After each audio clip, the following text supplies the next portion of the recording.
오은 의원님, 이 정상회담 얘기에서 정상회담 자리에서는 좀 어떤 얘기가 오갔을지 좀 살펴보죠. 네, 가장 주목받는 어떤 말들은 비핵화 관련 말이었습니다. 김정은 위원장이 먼저 인내심을 가지고 미국과 대화를 통해서 문제를 해결하겠다라고 밝혔고요.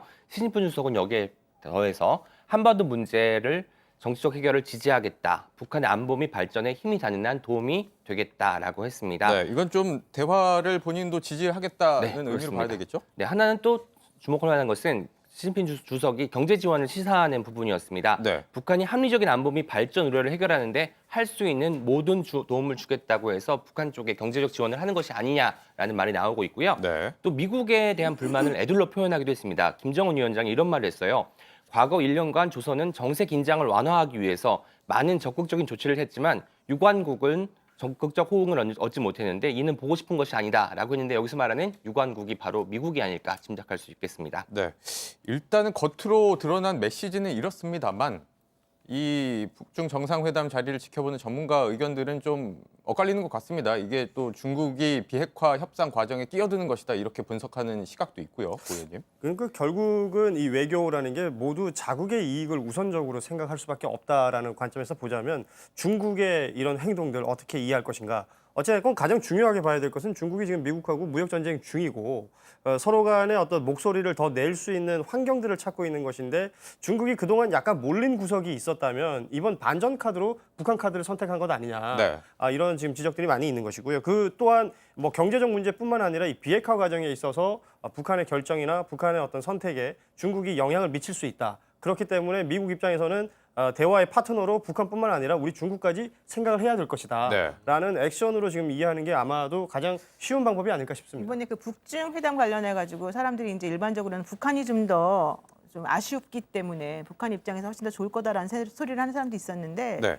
사실은 또 그게 아니다. 오히려 중국이 북한이라고 하는 카드를 이용해서 입지를 더 높이기 위해서 만든 자리여서 북한보다는 중국에 훨씬 더 중요한 의미가 있는 회담이다 이런 얘기 하거든요. 네. 근데 실질적으로 어떠한 결론을 가져올지는 좀 지켜봐야 될 것 같습니다만은 제가 봤을 때도 지금 중국 입장에서는 북미 중 그러니까 북한하고 미국하고 한반도에서의 그 남한과의 사이에 있었던 일에 대해서 중국이 끼어드는 것 자체가 사실은 좀 미국은 싫을 수 있지만 네.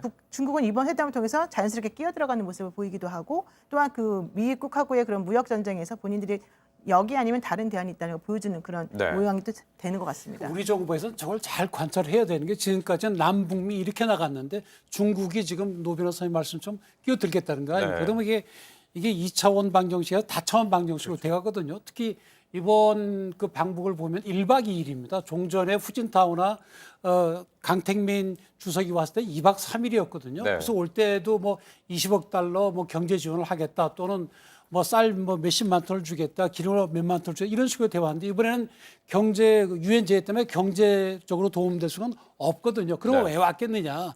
결국엔 트럼프와의 한판 승부를 놔두고 시진핑 입장에서는 북한 카드를 가지고 협상 카드를 이용하겠다는 게 보이거든요. 네. 압박 내지는 중재 카드를 쓰겠다는 거니까. 그러니까 우리는 제3자가 아니죠. 우리가 당사자 아닙니까?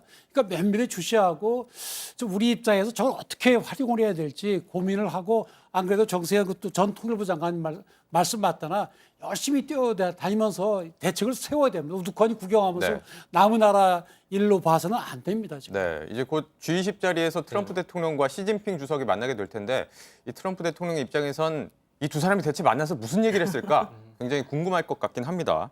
노영희 의원님 또 네네. 경제 얘기가 나왔는데 이 배석자들 그러니까 회담 자리에 앉아 있는 사람들의 구성을 보면 좀 북중 간의 경제 협력 어떻게 진행될까 유추할 수 있는 부분이 있어요. 네, 그렇습니다. 중국 외교 라인을 평양으로 옮긴 것 같다라고 하는 얘기가 나오고 있는데요. 네. 특히 시 주석의 수행단으로는 당쉐상 공산당 중앙 판공청 주임하고 양재치 외교담당 국무위원 겸 정치국원 그리고 왕이 외교부장이 있었고요. 또 네. 우리가 주목해봐야 될 인물 중에 하나가 저 화면의 맨 아래쪽에 있는 오른쪽 아래쪽에 있는 허리펑 발개위 주임이라는 분입니다. 네. 이분이 왜 중요하냐면은 그 경제 의제에서 지금 경제 통들 특히 허리펑이 내세우고 있는 게 1대1로라고 하는 1대1로? 프로젝트예요. 예. 이 1대1로 프로젝트는 시진핑 주석이 2013년도에 처음으로 제시한 현대판 실크로드 전략인데요. 네. 1대라고 하는 것은 중앙아시아와 유럽을 잇는 육상 실크로드를 말하는 것이고 1로라고 하는 것은 동남아시아와 유럽, 아프리카를 연결하는 해상 실크로드를 말하는 건데 2014년부터 2049년까지 그 원래 중국하면 실크로드가 유명했잖아요. 네. 이것을 다시 재현해보겠다. 현대판으로 이렇게 해서 중국과